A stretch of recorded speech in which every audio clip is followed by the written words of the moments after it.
Good evening students. यहाँ पर हम बात करेंगे एटॉमिक स्ट्रक्चर का लेक्चर नंबर 5 को लेकर के। टॉपिक रहने वाला है आपका quantum mechanical model of atom.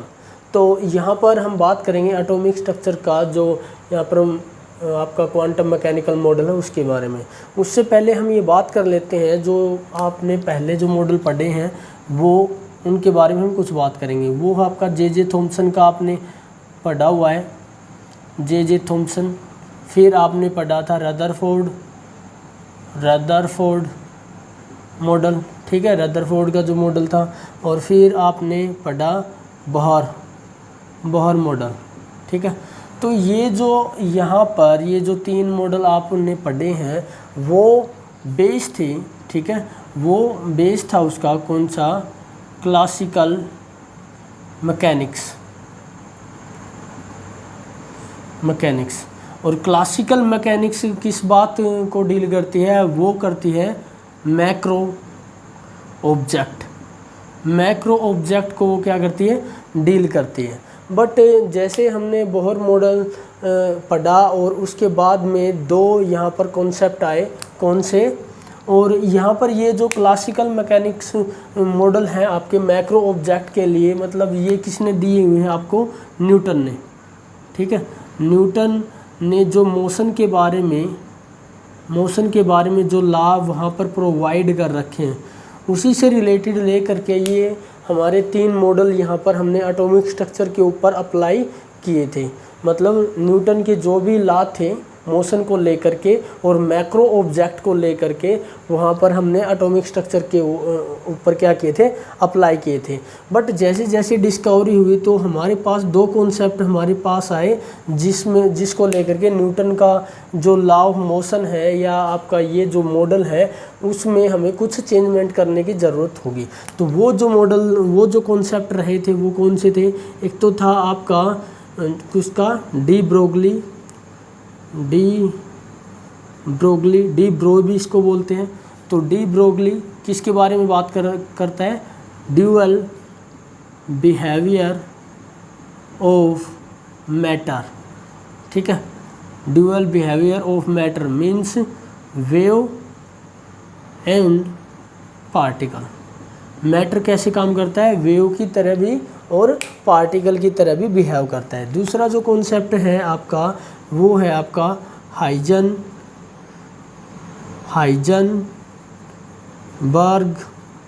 Principal, ठीक है। तो हाइजनबर्ग प्रिंसिपल ये बोलता है जब भी आप किसी भी पार्टिकल को डिटेक्ट करोगे तो वहाँ पर आपको एक्यूरेसी नहीं देखने को मिलेगी। इसका मतलब आपको ज़रूरत होगी किसकी? प्रोबेबिलिटी,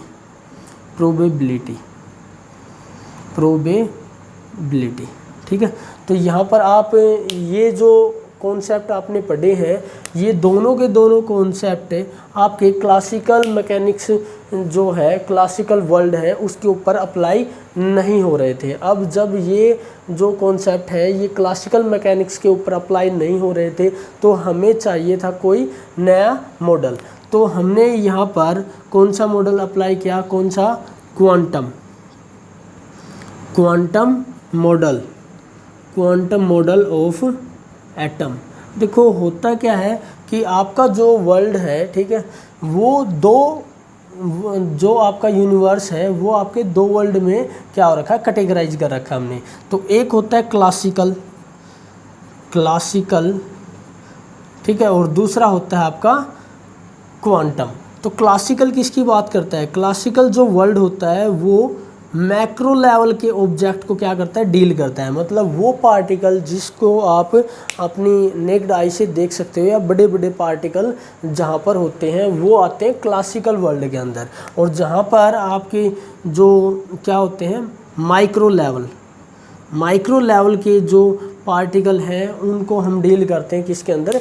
क्वांटम के अंदर। और हमें पता है, और क्वांटम क्या होता है? जहाँ पर आप छोटे छोटे पार्टिकल की वहाँ पर डील कर सकते हो, जहाँ पे आप अपनी नेक्ड आई से नहीं देख सकते, वैसे पार्टिकल की यहाँ पर हम एक्सप्लेनेशन करते हैं। अब हमारे पास ये था कि जो हमने, क्योंकि एटम है, एटम में क्या होता है आपका? न्यूक्लियस में प्रोटॉन और न्यूट्रॉन और उसके चारों ओर कौन है? इलेक्ट्रॉन है। और इलेक्ट्रॉन, प्रोटॉन, न्यूट्रॉन ये आपके क्या है, माइक्रो लेवल के पार्टिकल हैं। ठीक है, कौन कैसे हैं, माइक्रो लेवल के पार्टिकल हैं। तो माइक्रो लेवल के पार्टिकल की जो भी यहाँ पर मोशन हो रखा था, मतलब जो भी इनका मोशन है वो क्लासिकल मैकेनिकल्स जो मॉडल है, मतलब क्लासिकल वर्ल्ड के जितने भी लॉ ऑफ मोशन है उसको ये क्या नहीं कर रहे हैं, फॉलो नहीं कर रहे हैं। अगर ये क्लासिकल, मतलब ये जो छोटे छोटे पार्टिकल है क्लासिकल मैकेनिक्स के जितने भी मोशन है, जितने भी लॉ है, उनको क्या नहीं कर रहे हैं, ये अप्लाई नहीं कर रहे हैं। तो हमें ज़रूरत थी कोई नया वर्ल्ड की। तो नया वर्ल्ड हमारे पास कौन सा, यहाँ पर हमने बात की क्वांटम, जो बात करता है किसको लेकर के, माइक्रो लेवल के ऑब्जेक्ट को लेकर के। ठीक है, तो ये दो कॉन्सेप्ट थे जिनकी वजह से क्वांटम मैकेनिक्स मॉडल की क्या रही हुई, लीडिंग पॉइंट बने, जिसमें क्वांटम मैकेनिक्स मॉडल को डील करने में क्या हुआ, वहाँ पर हमें सहायता मिली। अब बात कर लेते हैं कि क्वांटम मैकेनिक्स जो मॉडल है, ठीक है, वो किस तरीके से इलेक्ट्रॉन को फाइंड करने में हेल्प करेगा, मतलब वो क्या कहता है। ठीक है, तो उसके बारे में हम पढ़ेंगे। तो यहाँ पर जो क्वांटम मैकेनिक्स मॉडल है वो आपका कौन सा साइंटिस्ट है, इरविन स्क्रोडिंगर। ठीक है, इरविन स्क्रोडिंगर, तो ये साइंटिस्ट है। इसने क्या किया, जैसे ही उसने दो कॉन्सेप्ट वहाँ पर अच्छे तरीके से क्या किए, रीड कर लिए, पढ़ लिए, तो उसने क्या कहा कि अब हम जो एटॉमिक मॉडल को यहाँ पर डिस्क्राइब करेंगे वो होगा आपका क्वांटम लेवल का। मतलब वो बात करेगा किसको लेकर के, प्रोबेबिलिटी।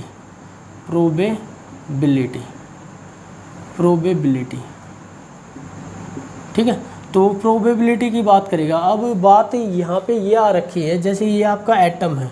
ठीक है, एटम के अंदर न्यूक्लियस, तो न्यूक्लियस को लेकर के जैसे रदरफोर्ड ने वहाँ पर एक्सपेरिमेंट से ही बताया था, न्यूक्लियस के अंदर प्रोटॉन होता है और न्यूट्रॉन होता है।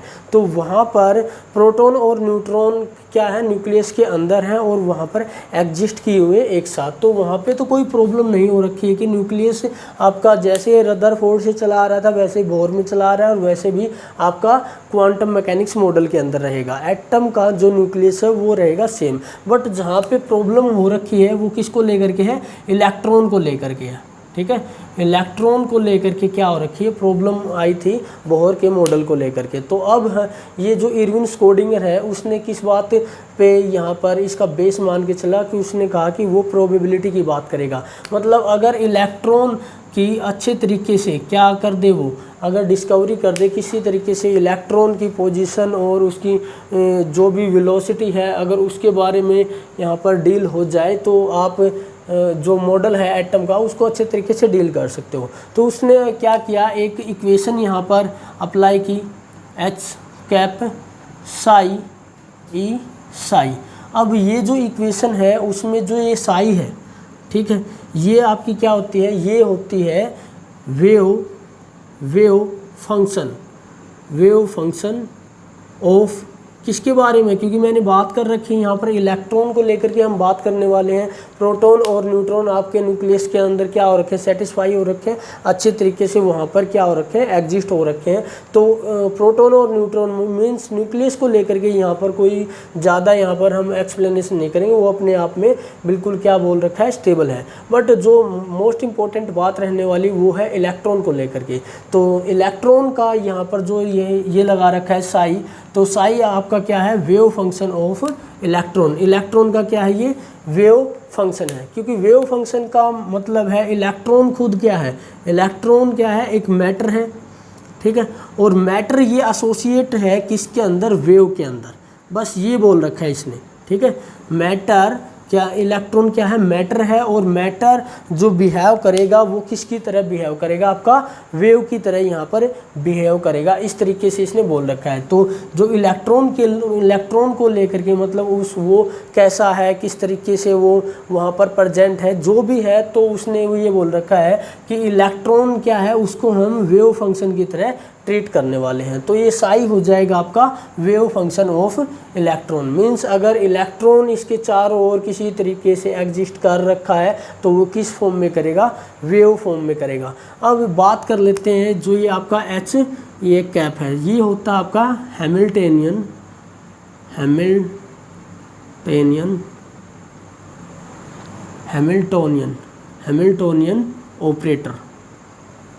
ऑपरेटर, ठीक है। और इसकी जो वैल्यू होती है आपकी ये होती है minus H cut 8 pi square, और ये भी आपका क्या स्केयर में, और आपका 8 पाई स्केयर एम, ठीक है। और यहाँ पर ये आपका है वी, ये इसको बोलते हैं लैप्लेसियल ऑपरेटर, इसको भी हम बाद में डील करेंगे, अभी बताएंगे इसकी वैल्यू। ये आपकी पोटेंशियल एनर्जी, तो इसकी वैल्यू जो है आपकी, ये जो लैप्लेसियल ऑपरेटर इसको बोलते हैं, क्या बोलते हैं, लैप्लेसियल ऑपरेटर, ठीक है। इसकी जो वैल्यू है वो है ये आपकी डेल स्केयर साई, क्योंकि साई के साथ मल्टीप्लाई करनी है, पहले आप एक काम करो, इसको ऐसे लिख सकते हो, ठीक है। तो यहाँ पर psi x square plus del square del y square plus del square del z square. तो इस तरीके से इसने ये वैल्यू दे रखी है। तो यहाँ पर जो आपका हैमिल्टनियन ऑपरेटर है ये किसको रिप्रेजेंट करता है, ये इलेक्ट्रॉन की जो एनर्जी है, ठीक है, एनर्जी है कौन सी, काइनेटिक एनर्जी प्लस पोटेंशियल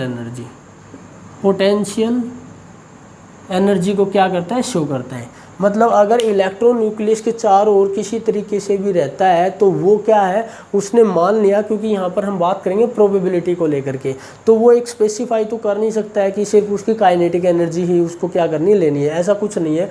तो अगर उसको प्रोबेबिलिटी यहाँ पे लेनी है तो वो दोनों ही एनर्जी को क्या करेगा, कंसिडर करेगा। तो उसने बोल रखा है कि इलेक्ट्रॉन जहाँ पर भी है तो वो किस बात को लेकर के यहाँ पे डिस्कस करेगा, वो करेगा इलेक्ट्रॉन की kinetic energy plus potential energy. मतलब जिस भी तरीके से वो रहता है तो वो उसने क्या किया, इलेक्ट्रॉन की एनर्जी के बारे में डिस्कस किया, क्योंकि कोई भी अगर पार्टिकल कहीं पर एग्जिस्ट कर रहा है तो उसकी कुछ स्पेसिफिक एनर्जी वहाँ पे होगी। तो उसने ये मान के चलाए, उसने क्या किया है, प्रोबेबिलिटी ली है। अब उसको इक्वल बोल रखा है, साई मैंने बता रखा आपका वेव फंक्शन ऑफ इलेक्ट्रॉन है, मतलब वो वेव की तरह क्या कर रहा होगा, उसके चारों ओर किसी तरीके से रैंडमली या उसके चारों ओर रिवॉल्व कर रहा होगा। अभी हम धीरे धीरे उसको पढ़ने की कोशिश करेंगे यहाँ पर। तो साई मैंने आपको बता दिया है, और जो आपका हैमिल्टनियन ऑपरेटर है वो बता दिया है कि kinetic energy plus potential energy of electron. और जो हैमिल्टनियन ऑपरेटर की वैल्यू है वो ये है, और ये जो इसके बीच में आपका वी जो बार आ रखा है इसको हम बोलते हैं लैप्लेसियल ऑपरेटर, और इसकी वैल्यू ये है, ठीक है। और जब आप साई के साथ क्या हो रखी है, मतलब मल्टीप्लाई हो रखी है, तो इसके साथ भी आप क्या कर दोगे, मल्टीप्लाई हो जाएगी, ठीक है। तो ये आपका हो जाएगा, यहाँ पर इसके साथ मल्टीप्लाई हो गई और इसके साथ भी साई की क्या हो जाएगी, मल्टीप्लाई हो जाएगी। इस तरीके से हम बात कर सकते हैं। जब आप इसकी वैल्यू और इसकी वैल्यू को जब आप फाइंड आउट करोगे तो कुछ एक नई इक्वेशन वहाँ पर हमको देखने को मिलेगी। उससे पहले हम डील कर लेते हैं यहाँ पर ई क्या है, ठीक है। ई होती है आपकी क्वांटाइजेशन एनर्जी ऑफ इलेक्ट्रॉन, ठीक है। यहाँ पर ये जो ई है वो है क्वांटाइजेशन एनर्जी ऑफ इलेक्ट्रॉन। मतलब इलेक्ट्रॉन जहाँ पे भी है उसकी एक अपनी फिक्स एनर्जी होगी, चाहे वो कहीं पे हो। तो इस तरीके से उसने बता रखा है, मतलब total energy equal to quantization energy of electron with the wave function, ठीक है। तो वेव में वो क्या कर रहा होगा, वहाँ पे एग्जिस्ट कर रहा होगा, और आपकी यहाँ पर क्वांटाइजेशन ऑफ एनर्जी यहाँ पे क्या होगा, शो हो जाएगी। तो इस तरीके से उसने ये एक्सप्लेन करने की कोशिश की है। जब आप इसकी वैल्यू यहाँ पर ये जो आपका एच कट है और लैप्लेसियल ऑपरेटर की वैल्यू को जब यहाँ पर रखोगे तो आपको क्या देखने को मिलेगा, तो आपको मिलेगी आपकी इरविन स्क्रोडिंगर इक्वेशन। जो आपकी फाइनल ये निकल के आएगी वो आपकी del psi x square plus del square psi del y square del square psi del z square. अब इसको हम क्या कर सकते हैं, इसको रिवर्स कर देते हैं, प्लस का हो जाएगा 8 pi square m h square, और इस वैल्यू को जब हम क्या करेंगे सोल्व आउट करेंगे, जब इसकी सारी वैल्यू आप रख दोगे तो ये हो जाएगा E minus V psi equal to 0। और यहाँ पर मैंने एक बात आपको बता दी है, मतलब ये क्या है आपकी यहाँ पर क्वांटाइजेशन ऑफ एनर्जी है, वी आपकी क्या है पोटेंशियल एनर्जी ऑफ इलेक्ट्रॉन। जब आप क्वांटाइजेशन एनर्जी और पोटेंशियल एनर्जी को यहाँ पर ये माइनस करोगे तो कुछ रिलेशन निकल के आएगा, तो क्या बनेगा यहाँ पर ये निकल के आएगा कि जो इलेक्ट्रॉन की एनर्जी है वो काइनेटिक एनर्जी यहाँ पर शो हो जाएगी। और यहाँ पर ये जो आपको x square y square z square आपका सेकंड डेरिवेटिव ऑफ साई के साथ ही इस तरीके से शो कर रखा है, तो वो है यहाँ पर कोऑर्डिनेट, ठीक है। मतलब इलेक्ट्रॉन को फाइंड करने के लिए वो क्या लिख रखे हैं कोऑर्डिनेट, मीन्स क्या है एक्स एक्सिस में वाई एक्सिस में और जेड एक्सिस में। मतलब अब की बार जब इलेक्ट्रॉन को फाइंड करने की कोशिश की गई है तो वो तीनों कोऑर्डिनेट में उसने की है। मतलब इलेक्ट्रॉन को वो 3D में फाइंड आउट करने की कोशिश कर रहा है। मतलब ये है जैसे यहाँ पर एक क्यूब है आपका, ठीक है, ये क्या हो गया, ये क्यूब है। तो इलेक्ट्रॉन को वो क्या कर रहा है कि इस क्यूब के अंदर यहाँ पर ये क्यूब है, ठीक है, इस क्यूब के अंदर वो हर एक जगह पे इलेक्ट्रॉन को फाइंड आउट करने की कोशिश करेगा। और जबकि हमने बोहर मॉडल में पढ़ा था तो वो किस बात को लेकर के था, वो सिर्फ आपका था जैसे ये आपका न्यूक्लियस है तो उसने चारों ओर इस तरीके से क्या बना रखे थे, वहाँ पर ऑर्बिट बना रखे थे। तो ये आपका था 2 डायमेंशन था, ठीक है। और यहाँ पर इसने बात कर रखी है मतलब आपका एक्स एक्सिस में वाई एक्सिस में और जेड एक्सिस में। मतलब यहाँ पर आप ओरिजिन मानते हो तो इस तरीके से आपका ये हो जाएगा आपका प्लस माइनस एक्स एक्सिस, ये आपका वाई और ये हो जाएगा जेड। मतलब ऊपर नीचे दाएं बाएं आगे पीछे हर एक जगह पे क्या कर रहा है, ये इलेक्ट्रॉन को फाइंड आउट करने की कोशिश कर रहा है। मतलब क्यों कर रहा है, क्योंकि उसको चाहिए प्रोबेबिलिटी। और प्रोबेबिलिटी इसने क्यों लगाई है, क्योंकि हाइजेनबर्ग ने कहा है कि जब भी कोई क्वांटम लेवल का पार्टिकल होगा उसकी एग्जैक्ट वैल्यू आप कभी भी फाइंड आउट नहीं कर सकते। जब आप इलेक्ट्रॉन की एग्जैक्ट वैल्यू को, उसकी पोजीशन को या उसकी वेलोसिटी को फाइंड आउट नहीं कर सकते तो आपको क्या लेना पड़ेगा, उसकी प्रोबेबिलिटी लेनी पड़ेगी। और प्रोबेबिलिटी में आपको तीनों ही कोऑर्डिनेट यहाँ पर आपको क्या करने पड़ेंगे, मेजर करने पड़ेंगे, तब आपको जा करके इलेक्ट्रॉन की कहीं पे जा करके उसकी मैक्सिमम प्रोबेबिलिटी वहाँ पर आपको देखने को मिलेगी। हम ये बात करने वाले हैं। इस तरीके से ये जो आपकी इक्वेशन है ये है स्क्रोडिंगर आपकी वेव इक्वेशन, ठीक है। तो हमने बात की है कि किस तरीके से इलेक्ट्रॉन को क्या करने की कोशिश की जाएगी। अब इलेक्ट्रॉन को हम न्यूक्लियस के चारों ओर किस तरीके से रहता है वैसे हम फाइंड आउट करने की कोशिश करेंगे। यहाँ पर आपका जो 11th लेवल है उसमें आपको कुछ ज़्यादा नहीं पढ़ना है क्योंकि इसका एक्सप्लेनेशन इतना ही आपको दे रखा है। हायर लेवल में आप इसका एक्सप्लेनेशन भी पढ़ने वाले हो, वहाँ पर आपको साई की वैल्यू भी आपको देखने का मिलेगा। और क्या होगा, आप वहाँ पर इलेक्ट्रॉन की लाइफ टाइम, मतलब इलेक्ट्रॉन कहाँ पर किस तरीके से एग्जिस्ट करता है वो भी आपको देखने को मिलेगा। फिलहाल आपको ये बेसिक समझाया जा रहा है कि जो क्वांटम मैकेनिक्स मॉडल है, ठीक है, मॉडल है वो किस तरीके से स्टार्ट हो रहा है, वहाँ पर क्या क्या डील हुई थी और क्यों इसकी ज़रूरत पड़ी थी। तो हमारे पास ज़रूरत आपको बता दी है कि इसकी नीड हमें क्यों थी, क्योंकि जो आपका क्लासिकल वर्ल्ड था उसके जो भी लॉ थे वो यहाँ पर एटॉमिक जो मॉडल है उसके ऊपर वैल्यू नहीं हो रहे थे, मतलब वो अप्लाई नहीं हो रहे थे, इसलिए हमें क्वांटम मैकेनिक्स मॉडल की ज़रूरत पड़ी। तो यहाँ पर ये जो कोऑर्डिनेट है वो तीनों एक्सिस में फाइंड आउट करने की कोशिश करता है with the help of energy, ठीक है। और एनर्जी किस फॉर्म में, आपकी kinetic energy plus potential energy. अब मिटा रहे हैं इसको, ठीक है। अब हम बात करेंगे जो ये आपकी इक्वेशन है, ठीक है। तो इस इक्वेशन से जो फाइनल रिजल्ट निकल के आ रहा है वो किस बात को लेकर के आ रहा है। तो यहाँ से इस इक्वेशन से क्या देखने को मिला, एक न्यू कॉन्सेप्ट हमें देखने को मिला है कि इलेक्ट्रॉन जहाँ पे रहता है, मतलब ये जो साई है ये, इसको हमने क्या बोल रखा है, वेव फंक्शन ऑफ इलेक्ट्रॉन, ठीक है। और जो इस साई को हम ये बोल सकते हैं, साई किसके लिए वेव फंक्शन है, तो इसको हम बोल सकते हैं एम्पलीट्यूड। एम्पलीट्यूड है। एम्पलीट्यूड आपको पता है, जैसे अगर इलेक्ट्रॉन वेव की फॉर्म में इस तरीके से क्या हो रहा है, वहाँ पर क्या हो रहा है, एग्जिस्ट कर रहा है, तो यहाँ से लेकर के यहाँ तक इसको हम क्या बोलते हैं, एम्पलीट्यूड। एम्पलीट्यूड आपका ए से हम रिप्रेजेंट करते हैं।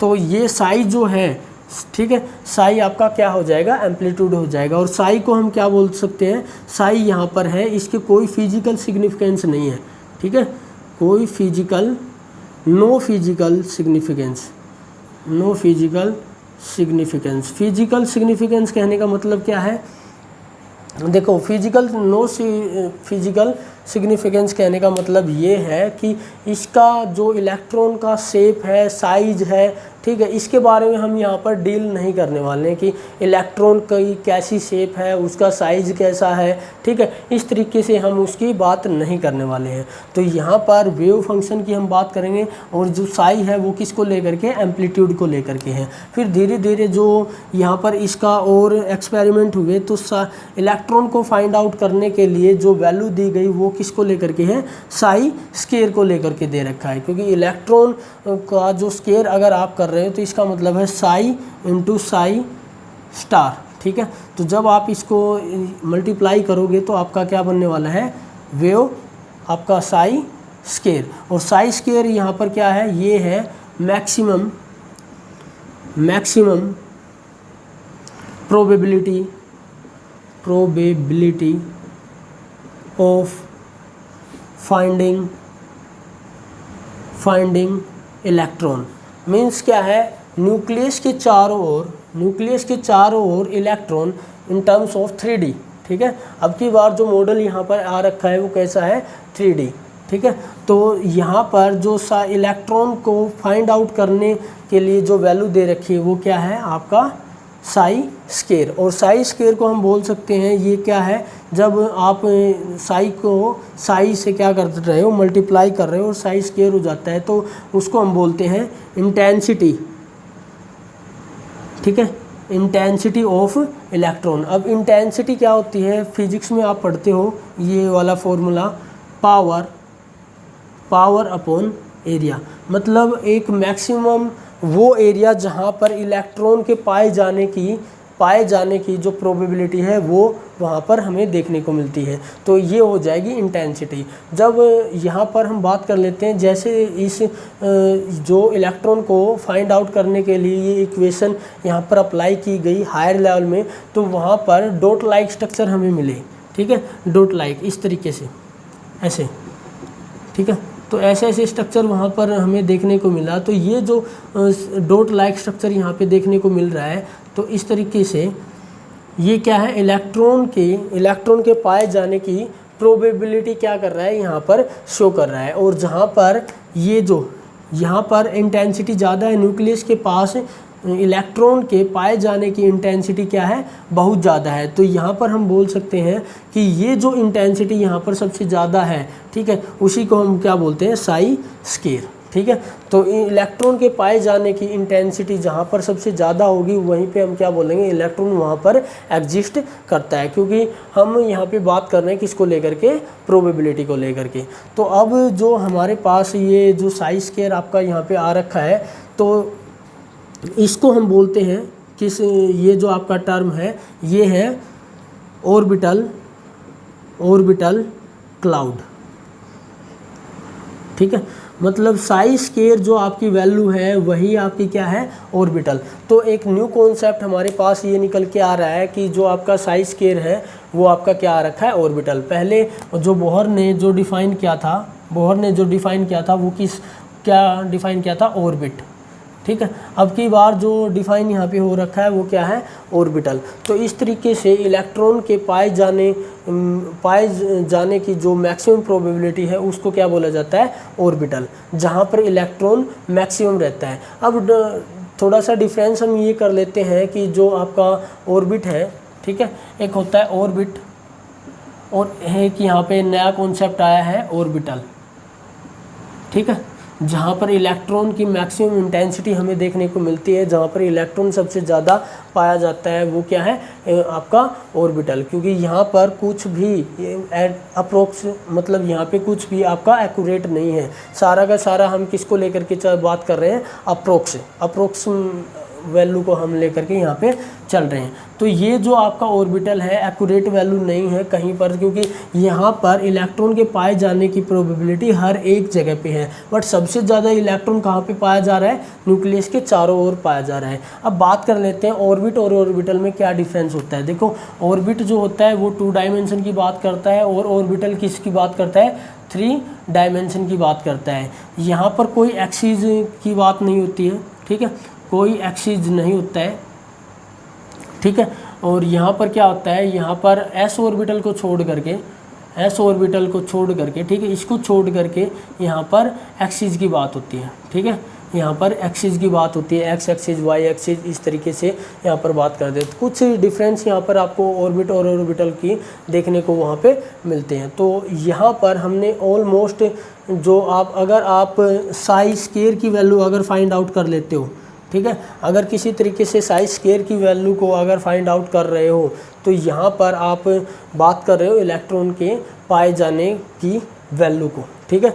तो इलेक्ट्रॉन साई स्क्वायर फिर से यहाँ पे ये है कि maximum probability of finding electron. तो ये थी आपकी quantum mechanical model of atom. इसके अंदर हमने एक बार फिर से रिमाइंड करा देते हैं आपका, हमने क्या क्या पढ़ लिया। हमने ये पढ़ा था कि 2 वर्ल्ड आपके होते हैं, एक होता है क्वांटम मैकेनिकल मॉडल, एक होता है क्लासिकल मैकेनिकल मॉडल। और क्लासिकल मैकेनिकल मॉडल जो मोशन को लेकर के है वो न्यूटन के लॉ के अकॉर्डिंग चला रहा था, और जो हमने जे थॉमसन, रदरफोर्ड और बोहर के जो मॉडल पढ़े थे, वो जितने भी मॉडल थे, जितना भी उनका अजम्पशन आ रखा था, वो किसको लेकर के था, आपका क्लासिकल मैकेनिक्स को लेकर के था। बट कुछ 2 कॉन्सेप्ट यहाँ पर कुछ ऐसे आए जो क्लासिकल मैकेनिकल मॉडल में अप्लाई नहीं हो रहे थे, मतलब तब हमें ज़रूरत पड़ी कोई नए मॉडल की। तो नया मॉडल हमारे पास यहाँ पे आ रखा है क्वांटम मैकेनिकल मॉडल, जो मैक्रो पार्टिकल की डील करेगा। तो मैक्रो पार्टिकल की डील करना है तो हम बात करेंगे प्रोबेबिलिटी को लेकर के, क्योंकि हाइजेनबर्ग ने ये कह रखा था कि कोई भी छोटा लेवल का आपका पार्टिकल है, उसकी आप फिक्स आपकी एनर्जी और फिक्स वहाँ पर पोजीशन को आप फाइंड आउट नहीं कर सकते। एनर्जी का मीन्स वहाँ पर वेलोसिटी को लेकर के है, वेलोसिटी और पोजीशन को आप फाइंड आउट नहीं कर सकते। तो आप क्या बात करोगे, प्रोबेबिलिटी को लेकर के बात करोगे। तो यहाँ पर उसने क्या किया, एक यहाँ पर इक्वेशन को यहाँ पे रखा था, एच साई और ई साई। एच आपका क्या है, एच इलेक्ट्रॉन की काइनेटिक एनर्जी और पोटेंशियल एनर्जी है, क्योंकि इलेक्ट्रॉन अगर न्यूक्लियस के चारों ओर कहीं पर एग्जिस्ट कर रहा होगा तो उसकी एनर्जी कुछ न कुछ तो होगी। तो उसने दोनों ही कंसिडर वहाँ पर कर ली, ठीक है। यहाँ पर क्या रखा है, इक्वल टू दे रखा है ई साई। ई आपका क्या है, क्वांटाइजेशन एनर्जी ऑफ इलेक्ट्रॉन, मतलब जहाँ पे भी वो रहने वाला है उसकी एक फिक्स एनर्जी वहाँ पे होगी। तो इस एनर्जी लेवल से यहाँ पर इस इक्वेशन से हमने क्या किया था, तीनों डायरेक्शन में, मतलब एक्स एक्सिस, वाई एक्सिस और जेड एक्सिस में उसको फाइंड आउट करने की कोशिश की थी, और वैसे हमने वहाँ पर इक्वेशन भी आपको यहाँ पर दे दी थी। अब बात की है हमने कि साई जो होता है वो वेव फंक्शन होता है, और साई को हम एम्पलीट्यूड भी बोल देते हैं, जो आपका ये होता है ए, इस तरीके से हम रिप्रेजेंट कर देते हैं। बट जब हम एम्पलीट्यूड को जब साई के साथ साई की मल्टीप्लाई कर दें तो वहाँ पर क्या निकल के आता है, इंटेंसिटी होता है आपका पावर अपॉन एरिया। तो जहाँ पर मतलब वो एक पर्टिकुलर एरिया जहाँ पर पावर हमें देखने को मिलती है, मतलब पावर का मतलब यहाँ पर आप कन्वर्ट कर सकते हो इलेक्ट्रॉन के पाए जाने की सबसे ज़्यादा पॉसिबिलिटी, मतलब एक पर्टिकुलर एरिया में। तो इस तरीके से हमने एक क्लाउड की इमेज यहाँ पे बनाई है, जिसमें जो इमेज आ रखी है, ये आपका जो इमेज है वो hydrogen like electron, hydrogen like atom, H atom की यहाँ पे बात कर रखी है, क्योंकि इरविन जो स्क्रोडिंगर इक्वेशन है वो मोस्ट ऑफ किसकी बात करती है, हाइड्रोजन एटम की बात करती है। मल्टी इलेक्ट्रॉन के लिए ये क्या हो रखा है, इसके अंदर लिमिटेशन आ जाती है। तो यहाँ पर जो ये दे रखी है आपकी डॉट स्ट्रक्चर, तो इसने ये बता रखा है न्यूक्लियस